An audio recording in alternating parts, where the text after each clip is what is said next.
Madam Mayor, call this meeting to order with the pledge.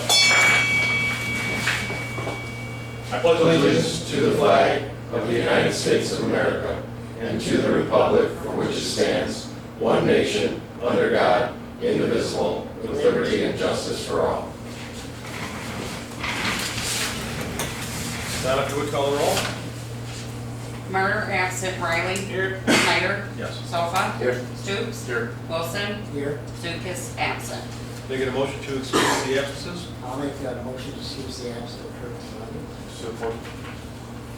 Riley. Yes. Schneider. Yes. Sofa. Yes. Stoops. Yes. Wilson. Yes. Zukas, absent. Murder, absent. Non-agenda items from the sidelines. I did not receive anything. Pardon? Pardon? Were you going to speak? Did you have some? No, I just think that. City administration, Donna? Anything else not on the agenda? No, I have nothing. Jamie, anything else not on the agenda? No, sir. Yeah, I do, I take that back. July 1st, taxes go up. Oh, great. And water bills, same. Never mind. Happy Independence Day.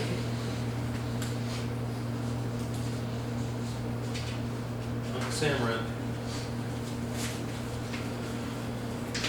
Adoption or amendment of the agenda. I have one amendment, put under new business number 4, the Aguirre subdivision.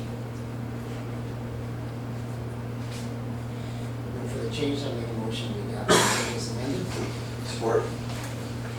Schneider. Yes. Sofa. Yes. Stoops. Yes. Wilson. Yes.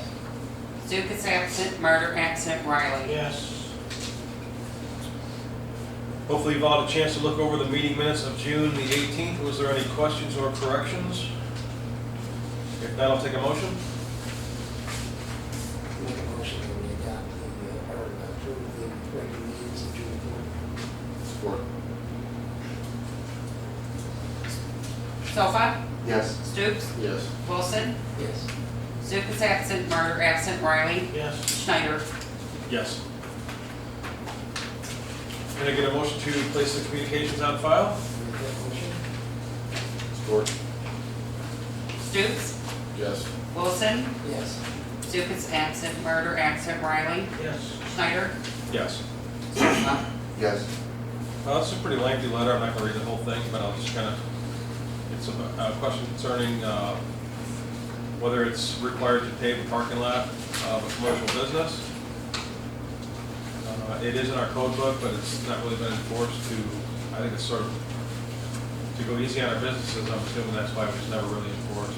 Larry, do you have any? Yes, parking lots are supposed to be paved or blacktop or so on, but in the transfer of the commercial business, there's nothing in there that will state that they have to actually bring it up to, to code. So there's nothing in there for that. So that basically answers the first question. And I see there's a question in there about the easement. I know that. Okay, the easement, there, says in there that, Mom's, who owned the restaurant, came to us we came to them. I don't remember that ever happening. I do remember, she came to us, and mine had all those lots combined, as you notice on that sketch that you got there, that, there's a whole bunch of various lots in there, and I think they're independently taxes on each one. That's correct, Jamie? Yeah. And so she came to us and wanted them combined, which it would be a good thing just to combine them because it's a part, but we told her she had a survey and she backed off. Now, there's no way that we would give her complete abandonment of the alley and the easement for $1. And now, we don't need the alley because there'll never be an alley there. But we definitely need an easement because we have a sewer line.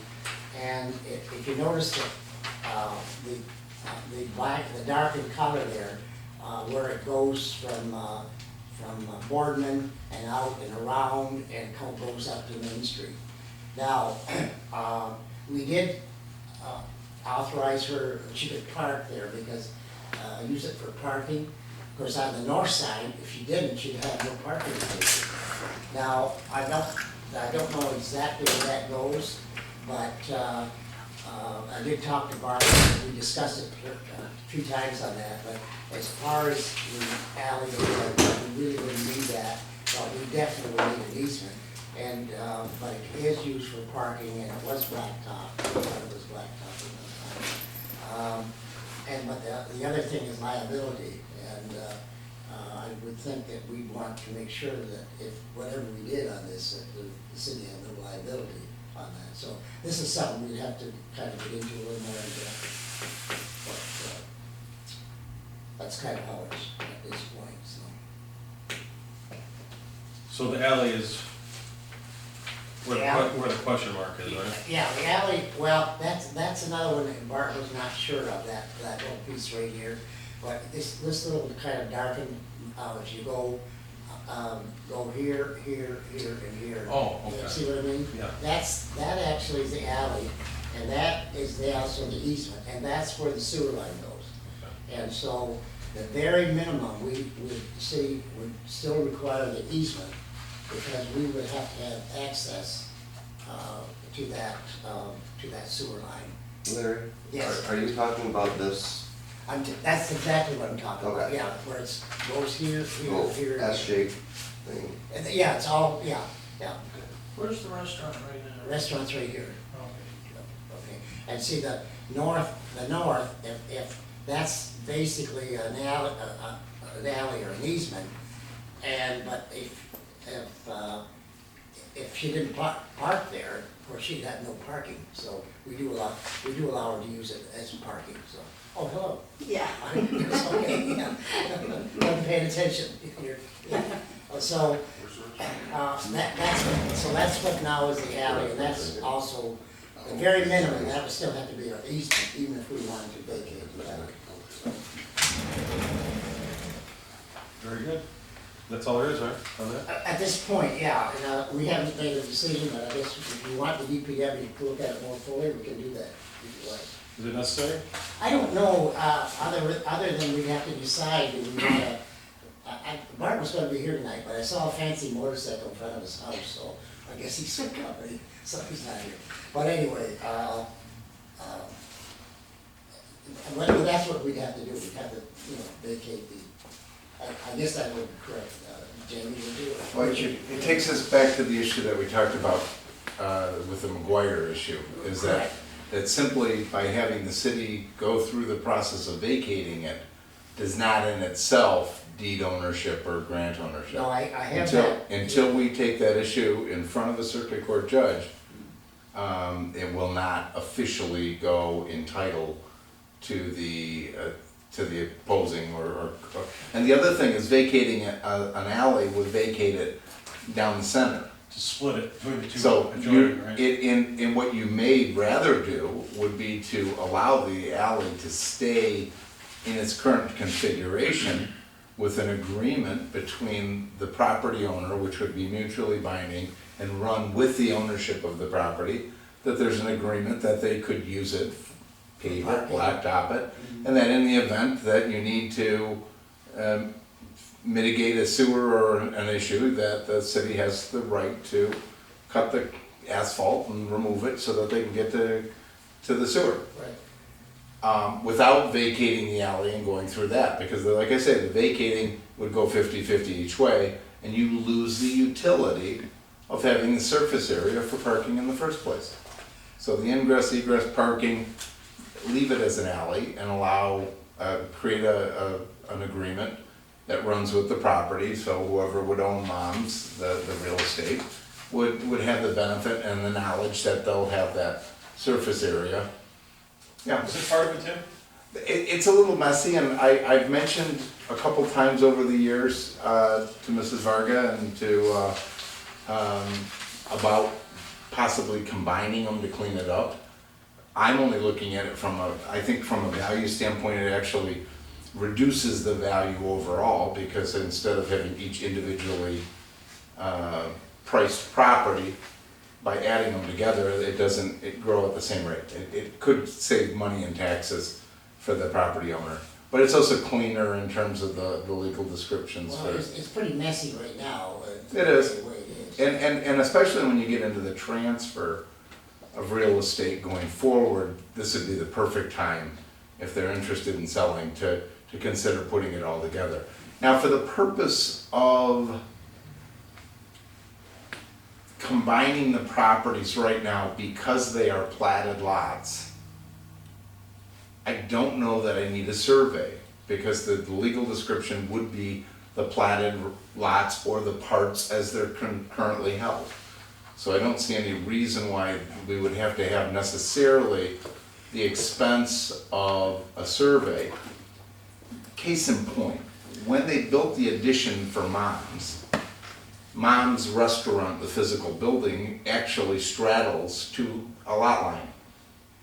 There's 2 lots that are there. Should have been required, your planner back then, or whoever your consultant, attorney, assessor, should have recommended very strongly that you have to combine them at that point in time. This whole issue when they developed that and expanded the building, that's when it should have been done.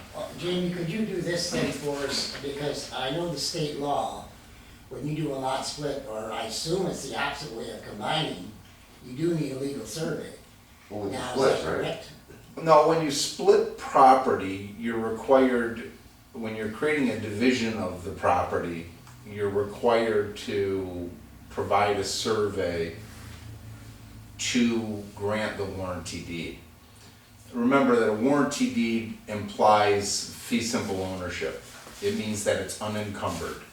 There's no liens or encumbrances against the property, and it's being sold fee simple. And part of that survey is the guarantee or the protection to the purchaser, and that's why the survey is required. It shows that that lot line isn't running through the property and creating a violation of either the Land Division Act or local zoning ordinances because of setbacks, or because of, let's say somebody split something and their shed was right near that line, and there's a requirement within the zoning ordinance that it has to be 5 feet off the line. Well, the survey would have identified that. So the law is there as a protection for the consumers and the division of property when you're selling something in a warranty deed. And that was explained to me by a surveyor.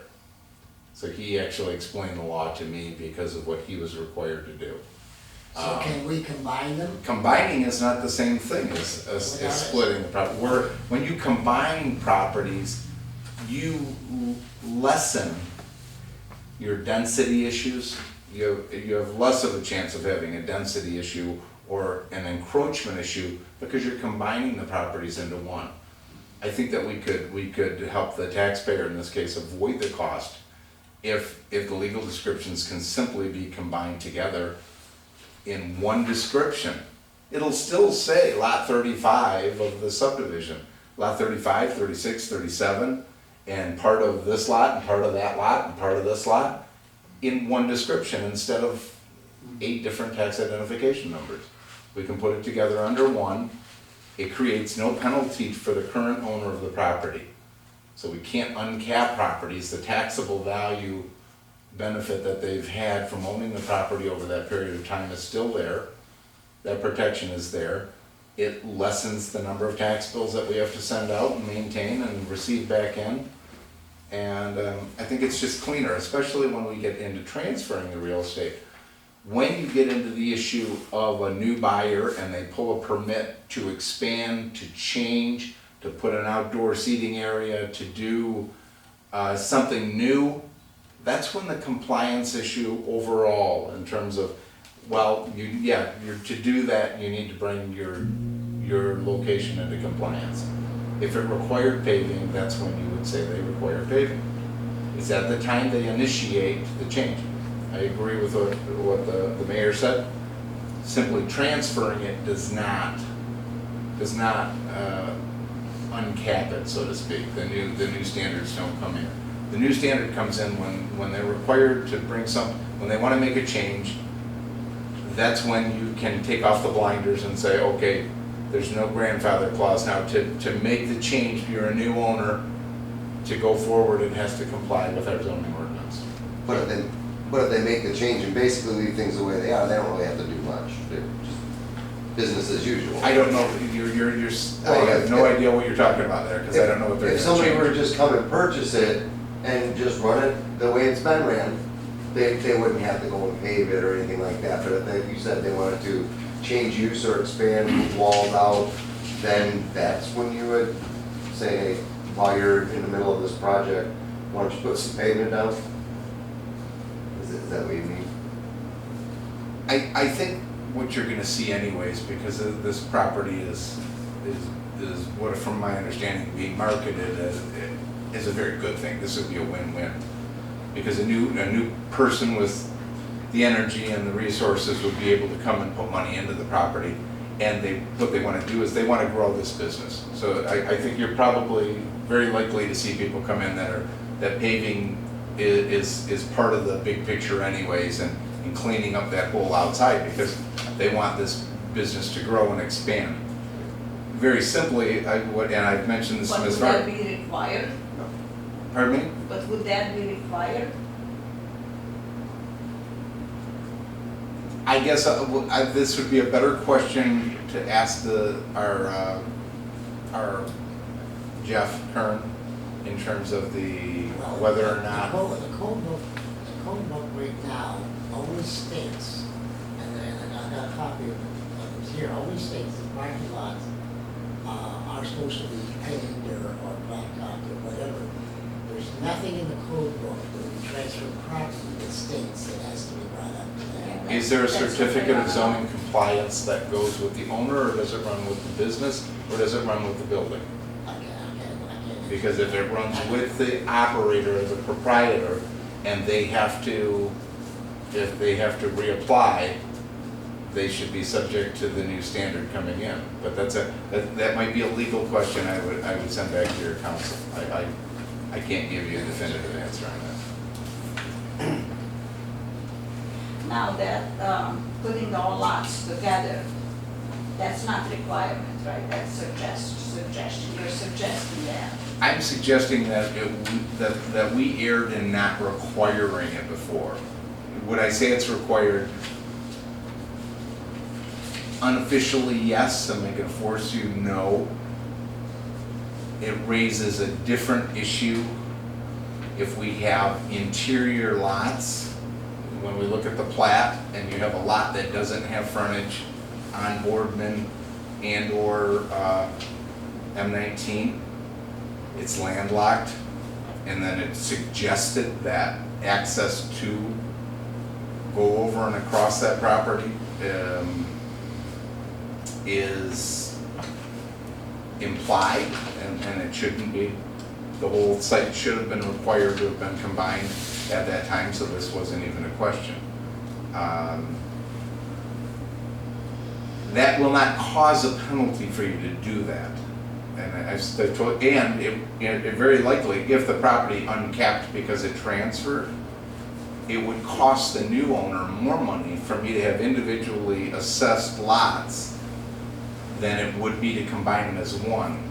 Because land values increase in value at a decreasing rate. So having one big lot is a lot less than when you take that 10 acres that you have and you make 10 building sites out of it and you sell them, you get a lot more money for 10 building sites than you get for one 10-acre parcel. The same philosophy is true when we look at commercial real estate. If I'm looking at 3 lots out there that are marketable, buildable, sellable, storefront locations, if I can do 3 of them instead of the parking lot, it has a higher value. If that property uncaps, it could create a penalty for the new buyer. To protect you and the new buyer, I still strongly recommend, and I'm not talking about paving, I'm not getting into that. Yeah. I'm talking about the real estate The being real combined. estate, yeah. And I'm suggesting that we'll look at that so that it doesn't create any undue cost for you and necessity of a survey. The benefits for me to keep them as is right now for a certain period of time now is that I am not sure exactly what they, I have a few deals I'm working with, and I can sell them separately, as lots, and they are already separate. You see the conflict that runs with what Yeah. you're saying. What's your- So they are already separate, I can show them Portman, those 4 lots are 4 lots. But The you're- corner is separate. I apologize, It's okay. but there's conflict in what you said. And what I mean by that is, yours thinking I'll be able to do what's in my best interest, Yeah, and now we've gotten away from what's been allowed over this period of time, and the way the property's been used, and the way we've assumed that it's being used, that it's all the parking lot for moms. But you're suggesting that you have, at your leisure, the ability to sell parts of that, and that takes us back to how that interacts with the site plan of, and the parking requirements and the density and use of that property as Mom's Restaurant. And the fact that it was never nailed I down, will that, definitely make sure that I have enough parking spot, you know, But but that's- there is a lot. but that's something that should be considered through the city and through the planning commission and through the ordinance. If definitely comes to that, I definitely would consult, I would not do, but at this point, this gives me ability to do separate what I wanna do. And of course, I'm not gonna just go ahead and do without consulting. But, you know, that my parking lot there, you know, if you really wanna look at that, more than half of it is, the school is using. Right. It's not even my, my customers.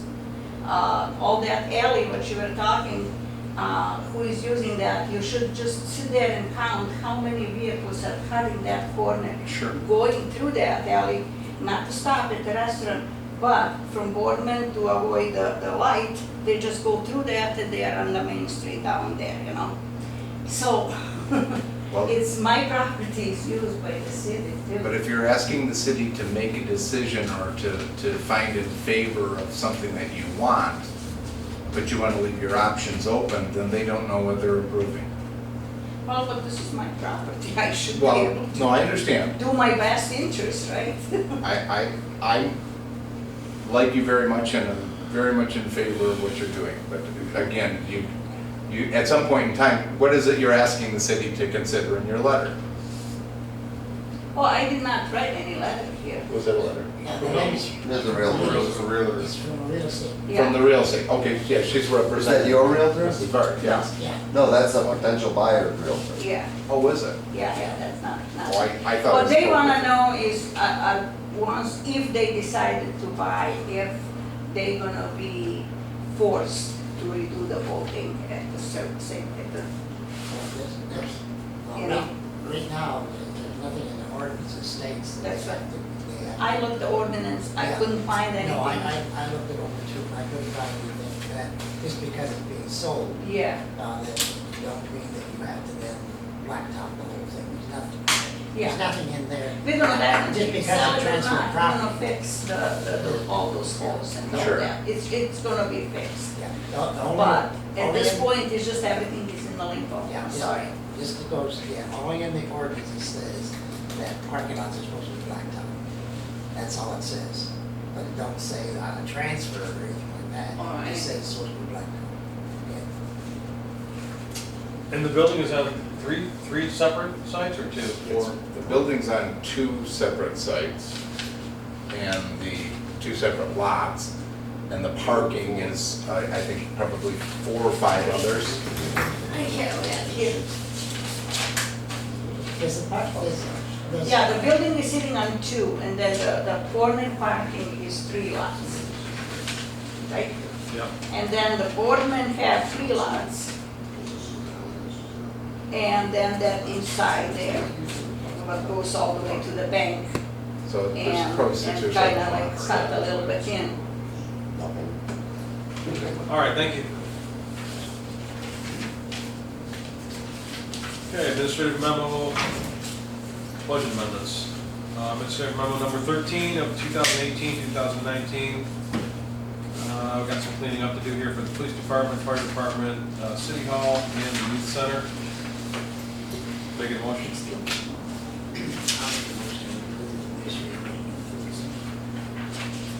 Support.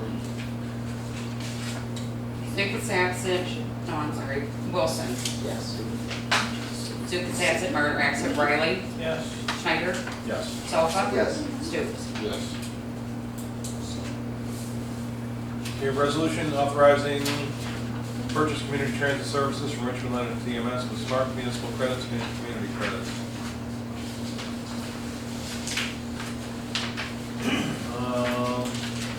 We just need to vote on this, right?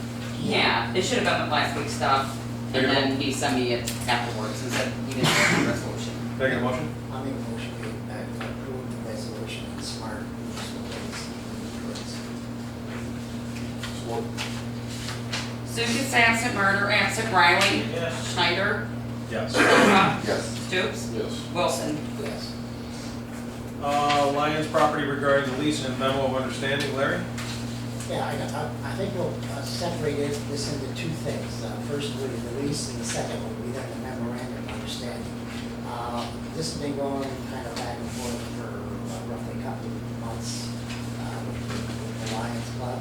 And the changes, other than the lease extension, is how the lease between the city of Memphis and the Memphis Lions Club has been enforced for many years, due to the Lions Club being unable to pay for the insurance and utilities and remain viable.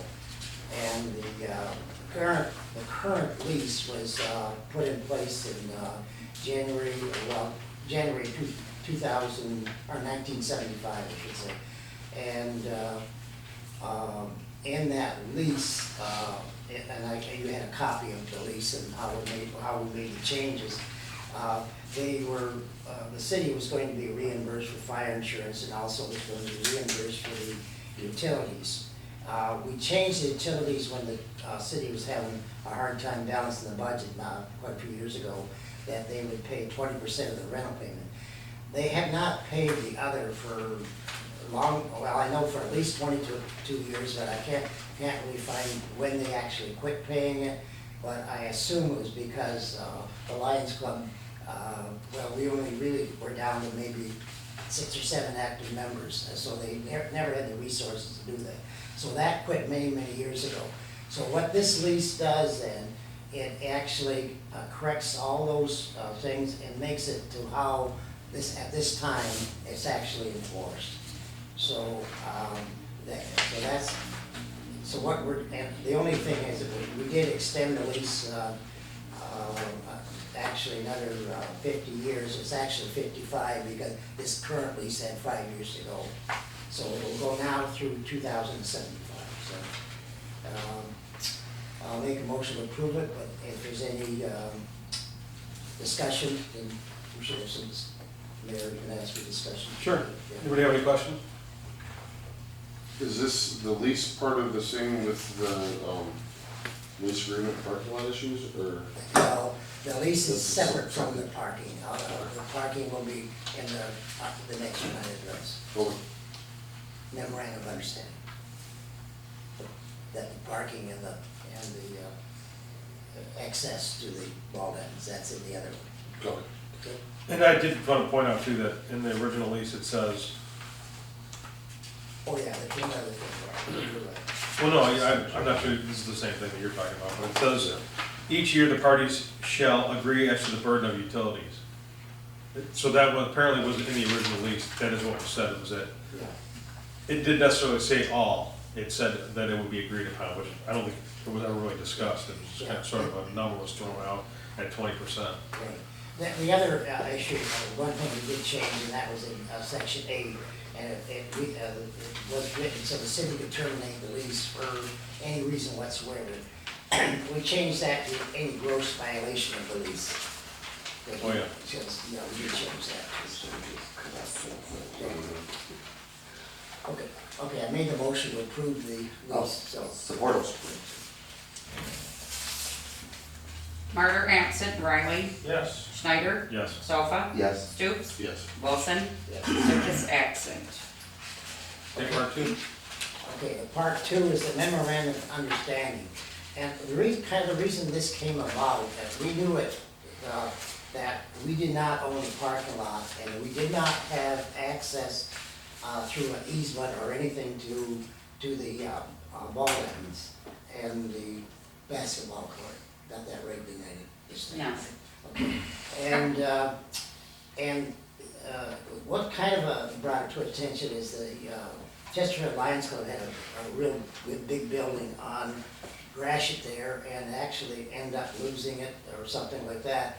And so what we were concerned about, if the Lions Club, for some reason, and we were close to doing that at one time, actually not being viable, and they sold that property, the city then would have no access whatsoever to the ball diamonds or the parking lot, and the parking lot, even to utilize the building which we own is on our property.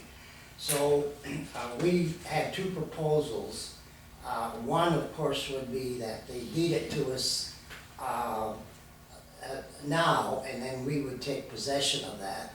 Or, lacking that, we had a memorandum of understanding that if they ever sold it at some date in the future, whether it was 10 years, 20 years, 50 years, or whatever, that then we would then have the option of purchasing that for $1, and we deeded it over to the city, and it would be, let's see, 210 feet by 630 feet. That would then encompass the parking lot and the pavilion. The chances, that may never happen, but currently then there's be no change in the ownership of the Memphis Lions Club property at this time. It only would allow us to have, to purchase that and deeded to us for $1, and only at a future date if they sold it. So I'll make a motion to approve that, and then it's open for discussion. Support. Any questions? No. Yeah, I got one question, as far as that goes. Worst case scenario, Lions are under some kind of legal thing where they're foreclosed on, or some legal issue, bankruptcy or something. Will this still cover the city in the event that, let's say, all their property goes into some type of legal proceeding to where the judge will decide who gets what, if there's some kind of claim? And I don't even know if that's a possibility. Does that make any sense? I think it's a good question, but I don't think I have an answer for you. I couldn't answer that. You need a legal opinion, You need a legal probably. opinion. And even then, it would probably be up to a judge or. Yeah, yeah.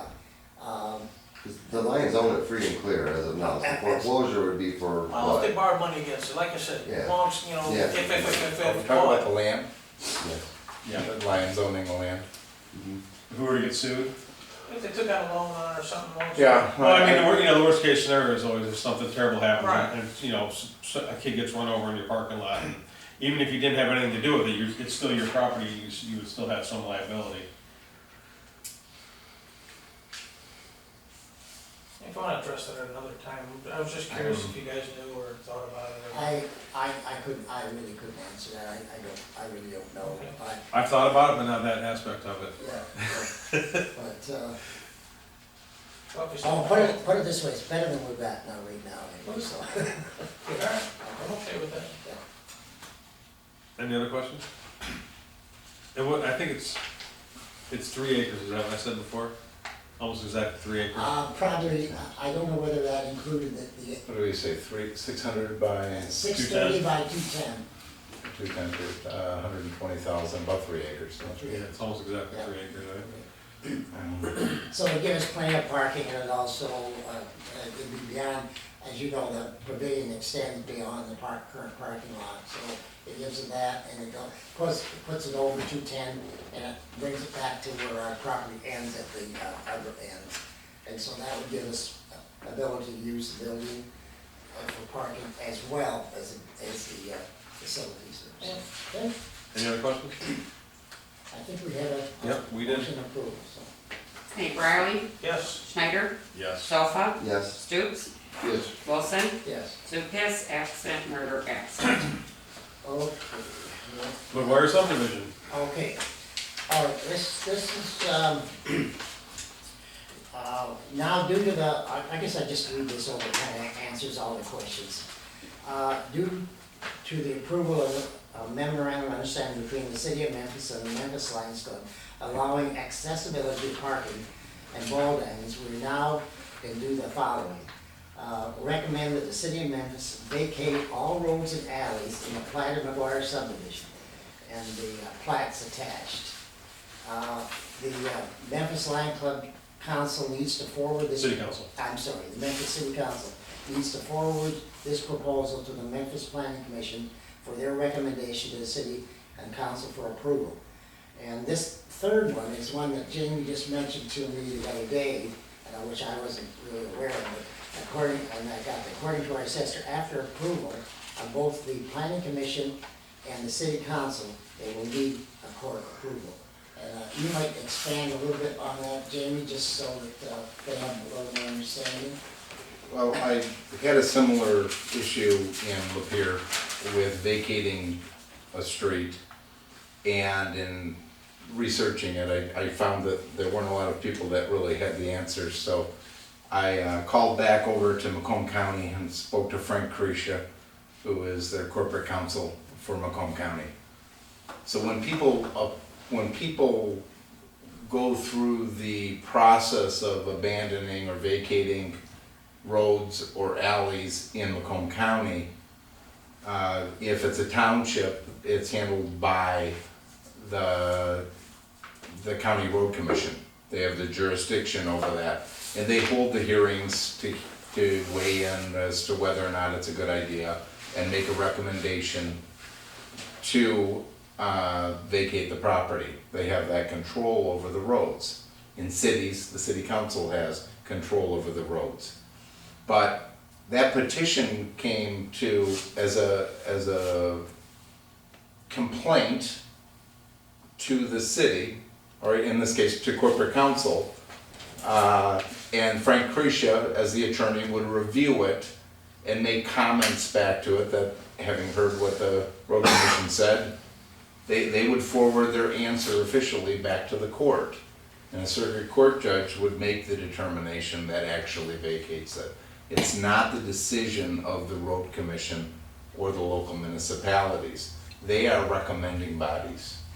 The court is the only body that can actually vacate the property. And then that's why it's split in its ownership down the center. So like we were talking about the alley here, if you vacate it, it can be split, but it goes to the adjacent property owners.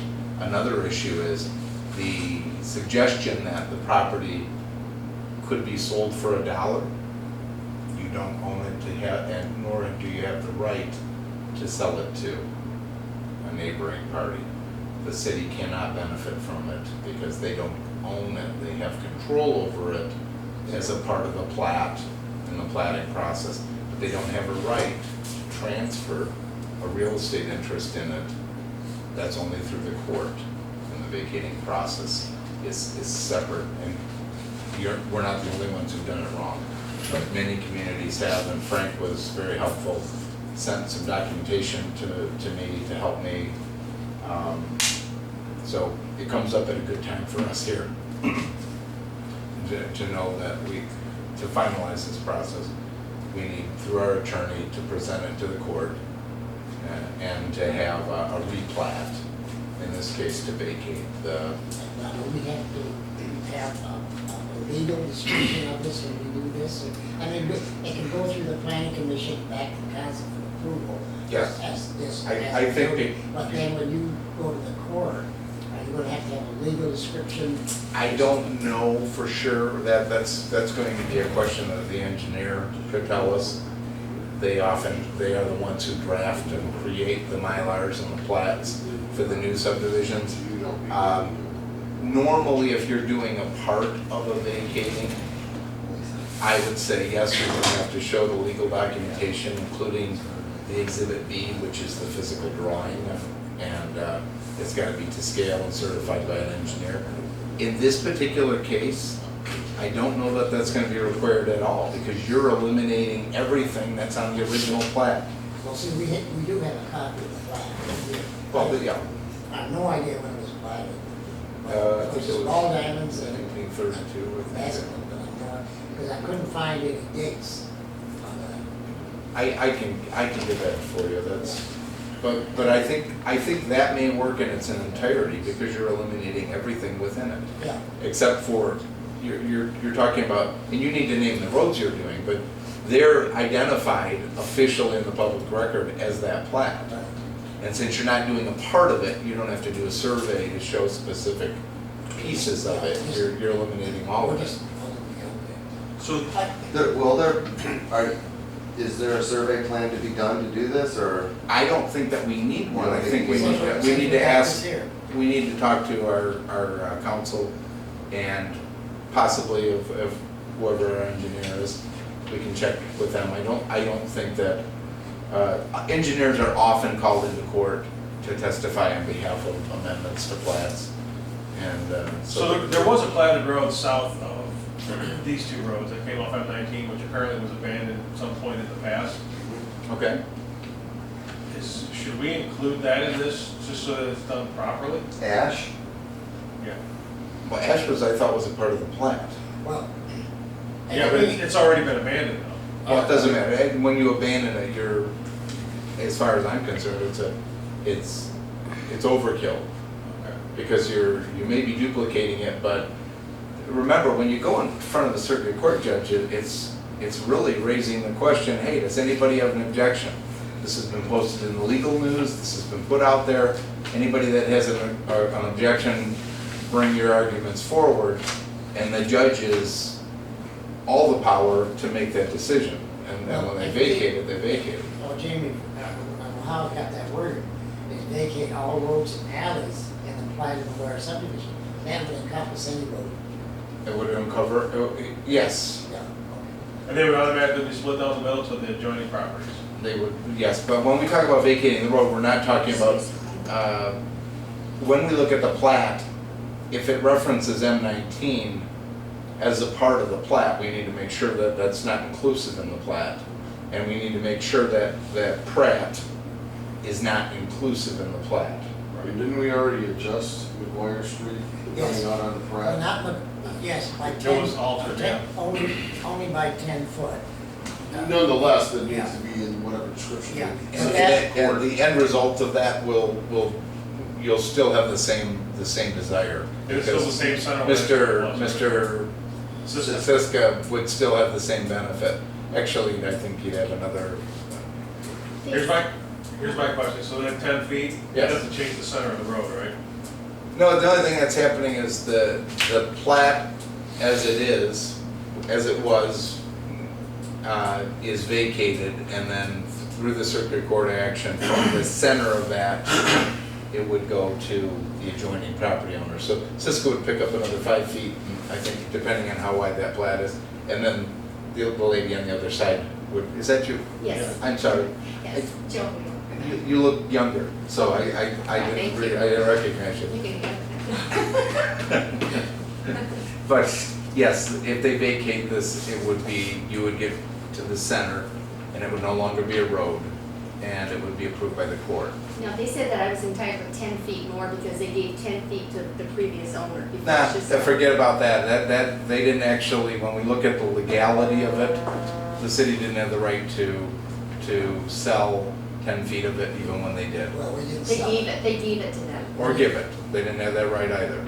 The center line of the road is still the center line of the Center road. line. Okay. And his 10 feet doesn't affect that, it's, I believe 33 feet there. Okay. Well, and if you look, I guess it would be the past McGuire, to the west of McGuire, the section that's Oak and Ash, that's all city property anyway, the parks there, the ball line, they're built.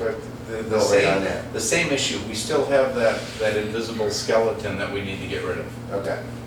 Now, when you vacate the roads, we're not vacating the plat, we're vacating the road. Okay. And what that'll do is it will keep intact everybody's legal description for property tax purposes. All the owners on M19 there, they'll remain intact the same way that they are. And it just eliminates the excess land issue and the maintenance and, Okay, yeah. Jamie, I got one more question. Yes, go ahead. We will not have a legal description right now, but we're gonna make a motion tonight to put this in the planning commission. But we can use that language I've got at this point. We only need the legal description possibly. If the court needs goes it. to court. If the court needs it, Okay. yes. All right, that answers my question. But we're not gonna create landlocked, like the back Well, half. that's what I was gonna bring up next. You want the, Well, 67790 Main Street, you want, which is 2 lots, you want them to become 1. When you get rid of that alley that's in between them, you wanna make that 1 lot, right? To do a, By virtue of the paper plat, which allowed you the access to get back to that lot in the first place, yes, we would have a situation where you wouldn't necessarily have access yeah, to because Oak Street would be gone. it does get a little bit more complicated. So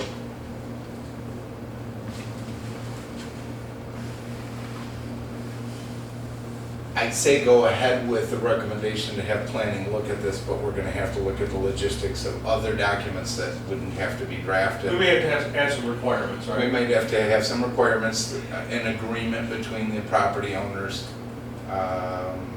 to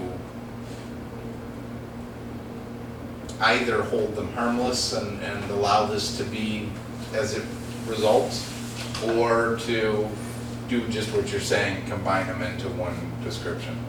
Because they're gonna be No, met. that makes more work for me, I'm not happy about this. But it would be easier for you instead of 2 tax bills going forward. No, it's easier for me to just do nothing and just let it plug along. But it's the right answer. Okay, we'll put it through the process now, the planning commission, back to the council, and go through the approval process, and then we'll have to go for, where should we go after? You'll have it all ready by next Wednesday? Just kidding. Well, there's just different, when we start looking physically at what happens with this, Right.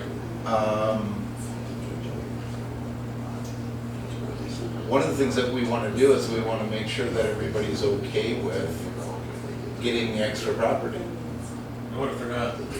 Well, at that point in time, what we could do is we could prepare quitclaim deeds, which would allow them to quitclaim their interest in that property. Or maybe to just simply, before we go to court, to say that they're not interested in receiving the benefit of the property, and they would suggest that the court allow that property to go 100% to the east or west, whatever. I see, so if the person does not want it, we'll just go with it. And then the judge would, because the judge is gonna take all these things into consideration. Right, we'll have all that information beforehand. Yeah. Okay. All right. Yep.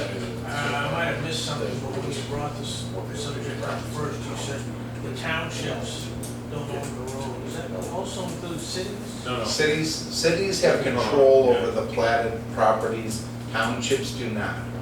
Townships in Michigan are, their authority over the roads and streets, even in platted subs.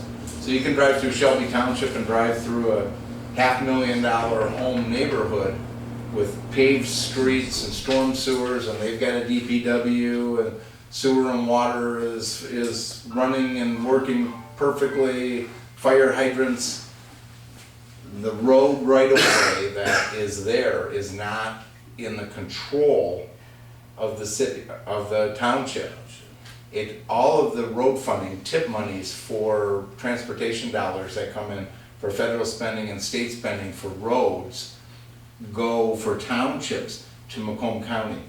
The Macomb County Road Commission then divvies up the allocation to townships. Cities get their money directly from the state of Michigan.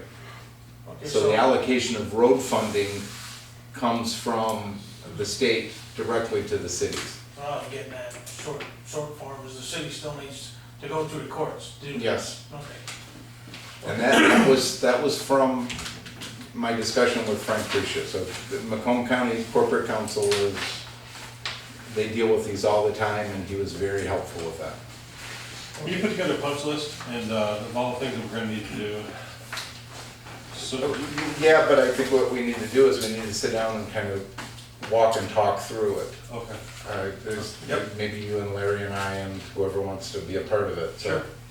Okay, I make a motion that we send the, water subdivision, vacating of the roads and habits to the county. Support. Schneider, Yes. Solfa, Yes. Stoops, Yes. Wilson, Yes. Lucas absent, Martyr absent, Riley. Yes. Thanks, Jamie. Thank you. From the mayor, I just want to one more time remind people that you cannot drive an unregistered vehicle on M19. You cannot drive an unregistered vehicle on Boardman Road. You can cross those roads, but you cannot drive on them until something is changed. That is the rule that we voted on and passed here for unregistered vehicles. And if you're driving on a four-wheeler, you have to have a helmet on, and you have to have a driver's license, I believe. Or you gotta be in direct line of sight of a parent. I'm still getting questions about this for some reason. That's all I have, Larry. Just one thing, one more thing I should say is, Church and Mechanic Street, we were informed today that they're supposed to start that on July 8th. So. Great. Man, Church Street is rough right now. It's got Oh, yeah, you come down there. it's got some big holes in it right now. Yeah. Bad. Anyway, that's, we had to, have them Phil inquire if they couldn't start sooner, but I doubt if they will. It would have been done by now originally, but. Well, actually, I believe that the gas company's still got a bunch of stuff there in the parking lot, so I don't even think they could start it anyways. They're still kind of using Well, they're using it for, yeah. like a storage area or whatever. Yeah, I know, it's almost better that they're starting later so the gas company can get done doing whatever. Yeah, they're done. I think they're pretty much, they're done on Church. Yeah, they're In done. fact, they actually replaced the sidewalks that they ripped up already, and they re-sodded, or not sodded, but they reseeded the spots they tore up. Anyway, finally we'll be getting at it. I assume it'll take probably till late August to finish the whole project, I would assume. But anyway, that's what we found out today, so, and that's all I have. Ken? Nothing. Yeah? Nothing. Jason? I have nothing. Motion to adjourn. Thank you.